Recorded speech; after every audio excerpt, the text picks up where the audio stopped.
again I welcome you in science class. Student, today is your seventh part. This is Anuj Kumar Verma and I am going to start your session soil conservation. Means how to conserve our soil. Means अपनी soil को जो मिट्टी है हम उसको कैसे conserve कर सकते हैं, कैसे बचा सकते हैं. So start करते हैं आज का session. To minimize soil erosion, we need to conserve the soil.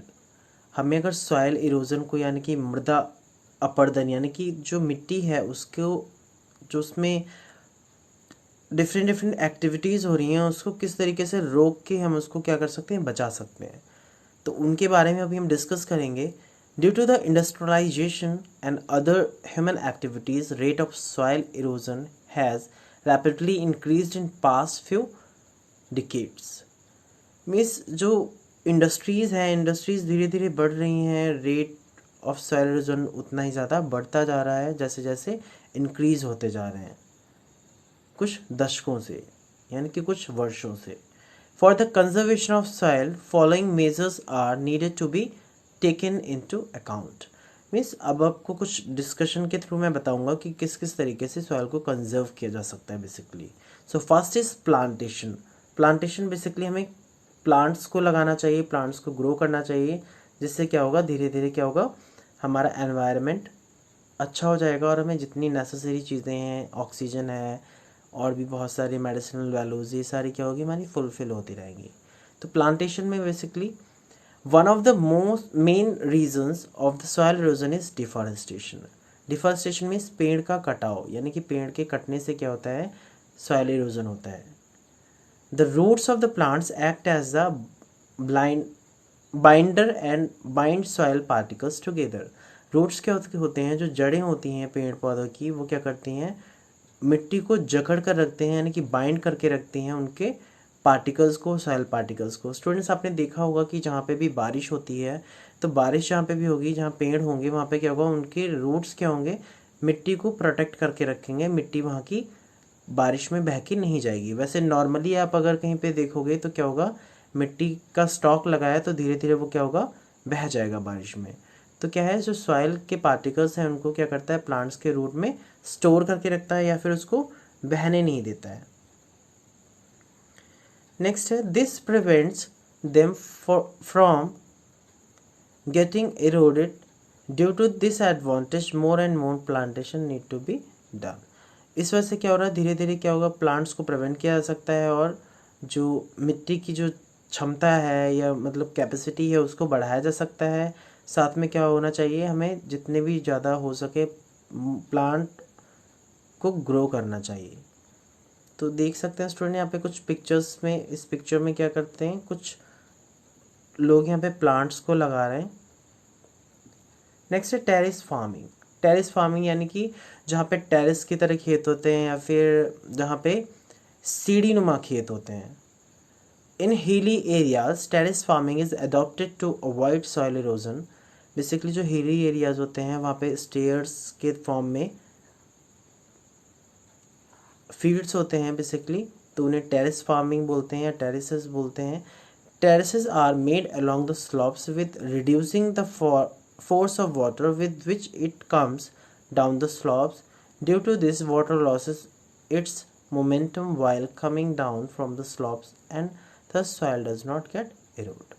क्या होता है बेसिकली जो फसल होती है उसको टेरेस फार्मिंग में लगाते हैं तो क्या होता है बारिश होती है जब, तो वो पानी क्या होता है सीढ़ी नुमा खेतों से वापस नीचे उतर जाता है, जिस वजह से क्या होता है सॉइल इरोजन नहीं हो पाता है या फिर वहाँ की जो सॉइल है वो इरोडेड नहीं हो पाती है बेसिकली. नेक्स्ट है कंस्ट्रक्शन और कंस्ट्रक्टिंग डैम्स. जो डैम्स बनते हैं उसका construction. One of the prime reason of the soil erosion is flood. Basically क्या है, जो कंस्ट्रक्शन है डैम का कंस्ट्रक्शन है उसके थ्रू कुछ हेल्प हो सकती है. तो जो प्राइम रीज़न है सॉइल इरोजन का बेसिकली वो क्या है, फ्लड. जब बारिश होती है, जो बाढ़ आती है, बाढ़ के टाइम पे क्या होता है बहुत ज़्यादा ही अमाउंट में बारिश का पानी बह जाता है. इससे क्या होता है जो अपर लेयर होती है हमारी टॉप सॉइल होती है, ह्यूमस होती है, वो क्या होती है उस वाटर के फ्लो के साथ बह जाती है, जिस वजह से क्या होता है उस जो सॉइल की फर्टिलिटी है वो कम हो जाती है या वो फिर ख़त्म हो जाती है. We can also prevent soil erosion, construction of dams is an activity or actively way to control the flood.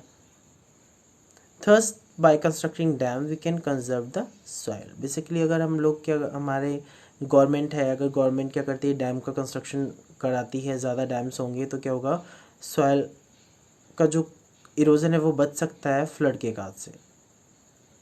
Okay, I hope यहाँ तक की बात आपको समझ आई होगी, क्लियर हुआ होगा. Here some pictures of plantation. कुछ पिक्चर्स हैं जो प्लांटेशन से रिलेटेड हैं बेसिकली. तो आप देख सकते हैं स्टूडेंट्स कि यहाँ पे जो भी प्लांट्स को लगा रहे हैं, देखिए बच्चे भी बैठे हुए हैं, तो प्लांटेशन हो रहा है. तो क्या होगा, ये बहुत ही ज़रूरी है और प्लांटेशन को हमें करना भी चाहिए. स्कूल के स्टूडेंट्स प्लांटेशन कर रहे हैं, अपने स्कूल्स में भी होता है बेसिकली. ये स्टूडेंट्स आपने भी पार्टिसिपेट किया होगा जब स्कूल में आपके प्लांटेशन डे या फिर ग्रीन एनवायरनमेंट डे कुछ भी सेलिब्रेशन होता है, देन हम लोग क्या करते हैं, स्कूल में भी प्लांटेशन को करते हैं. नेक्स्ट है ट्री प्लांटेशन. ट्रीज़ का प्लांटेशन करें, मतलब प्लांटेशन क्या, जो आप सैपलिंग को लगाएंगे वो कल को प्लांट बन जाएगा और प्लांट के बाद क्या ट्री में कन्वर्ट हो जाएगा. तो जब आप पौधा लगाएंगे तभी वो पेड़ बन पाएगा. टेरेस फार्मिंग कुछ इस तरीके से होती है. टेरेस फार्मिंग बहुत ही अट्रैक्टिव लगता है, यहाँ पे देखने में बहुत सुंदर लगते हैं. टेरेस फार्मिंग में स्टेयर्स की फॉर्म में आप देख सकते हैं, सीढ़ी नुमा खेत होते हैं, ये टेरेस है सारी. तो क्या होता है, इसमें वाटर का फ्लो जो होता है टॉप से डाउन के लिए होता है, देन ये फ्लो आराम से होता चला जाता है, इससे इरोजन के काज कम होते हैं.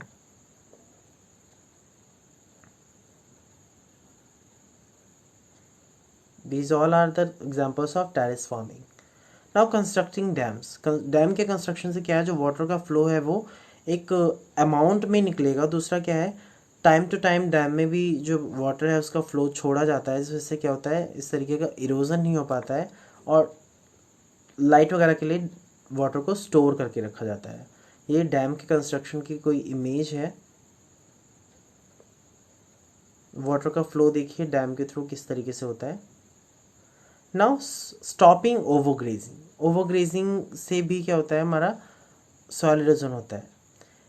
As mentioned earlier, plants act as binder and roots of the plant bind soil particles together. जैसा हम लोगों ने अभी डिस्कस किया था कि जो प्लांट है वो क्या करते हैं, मिट्टी को अपने रूट्स में स्टोर करके रखते हैं या फिर एकदम बाइंड करके जकड़ के रखते हैं. देन सेम क्या है, उसी तरीके से जो घास होती है तो उसके में भी क्या होता है, रूट्स क्या करते हैं, एक ग्रास लैंड को क्या करते हैं, प्रोटेक्ट करके रखते हैं, जिससे क्या होता है, सॉइल इरोजन नहीं होता है. So same in this way this prevents soil erosion, but due to the overgrazing top layer of the soil becomes loose. अगर ज़्यादा जानवर चर के जाएंगे, चरेंगे खेत में, या बार बार मतलब अपर पोर्शन को रिमूव कर देंगे, देन क्या होगा, सॉइल का इरोजन वो भी हो सकता है, उससे भी सॉइल इरोजन होता है. To conserve the soil there is a need of stopping overgrazing. Soil को कंजर्व करने के लिए हमें ओवरग्रेजिंग को भी रोकना होगा.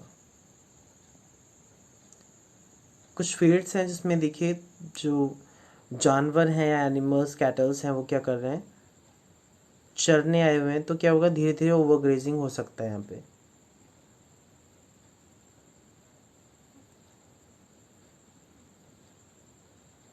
कुछ इमेजेस हैं इसकी.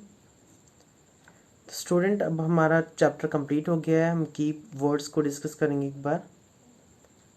रॉक्स क्या है, solid aggregate of minerals. Rocks क्या है, बेसिकली मिनरल्स की एग्रीगेट्स हैं या फिर मिनरल्स का फॉर्मेशन करने में हेल्पफुल हैं. पेबल्स क्या है, बेसिकली रॉक्स हैं, छोटे छोटे टुकड़े हैं पेबल्स. और ग्रेवल क्या है, mixture of rock fragment, means उससे भी छोटे पार्टिकल्स हैं. सॉइल क्या है, basically top layer of the earth surface, earth की सरफेस का टॉप लेयर है. टॉप सॉइल क्या है, अपर मोस्ट लेयर, जिसमें क्या होता है, सैंड होता है, सिल्ट होता है, क्ले होता है और मिनरल्स होते हैं, जिसको ह्यूमस भी बोलते हैं, वो हमारा क्या है, टॉप सॉइल है. मिडल सॉइल हमारा सब सॉइल होता है, तो उसमें क्या है, स्मॉल पीसेस ऑफ रॉक्स हो सकते हैं. बेड रॉक क्या है, लोअर मोस्ट लेयर है, उसमें क्या होता है, लार्ज पीसेस ऑफ रॉक्स होते हैं.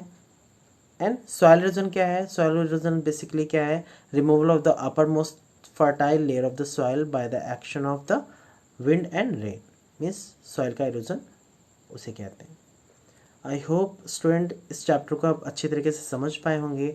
अगर स्टूडेंट कोई अभी भी प्रॉब्लम है तो आप मुझे प्लीज़ कमेंट सेक्शन में बताइएगा। बस आपका चैप्टर कंप्लीट हो गया है, क्वेश्चन आंसर हम बाद में डिस्कस करेंगे। तो स्टूडेंट तब तक के लिए take care, bye bye, see you. और सेशन पसंद आया तो लाइक शेयर सब्सक्राइब कर दीजिएगा।